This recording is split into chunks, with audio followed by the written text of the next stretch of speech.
मला अखिल भारतीय ब्राह्मण महासंघातर्फे भगवान परशुराम जयंती निमित्त आज आपण बुद्धिबळ स्पर्धेचं आयोजन केलं होतं. काय सांगाल यावर?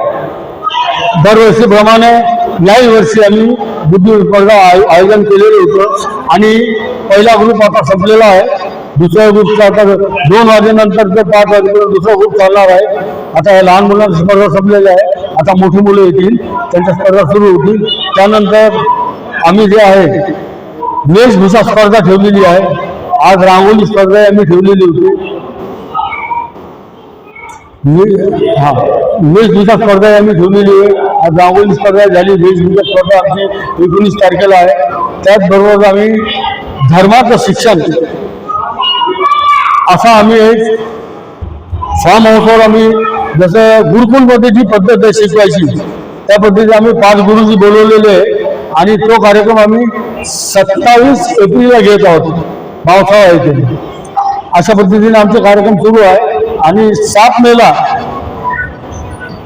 मेला आम्ही सर्व मुलांसाठी ज्यांना तुमचं डोमिसाईल सर्टिफिकेट लागतं, तुमचं रहिवासी प्रमाणपत्र आहे, त्यानंतर तुमचं निःशुल्क देणार आहोत. त्यांना लाईन लावायची कुठेही गरज नाही. त्यांना निःशुल्क आपण देणार आहोत आणि असं आपण टाईप केलेलं आहे.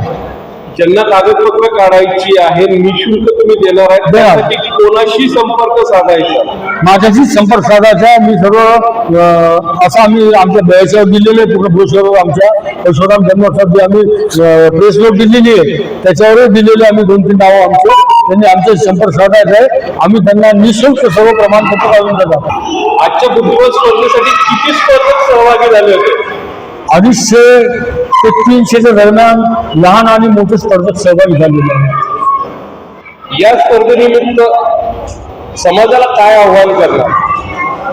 समाजाला आव्हान असं करायचं आहे की परशुराम जन्मोत्सवानिमित्त विविध खेळ, विविध स्पर्धा आणि विविध सामाजिक कार्यक्रम आम्ही घेत असतो. या कार्यक्रमात समाजानेही सहभागी व्हावं असं मी त्यांना आवाहन करतो. मी दीपक कुलकर्णी. भगवान परशुराम जन्मोत्सव 2026 याबद्दल सर्वांना शुभेच्छा.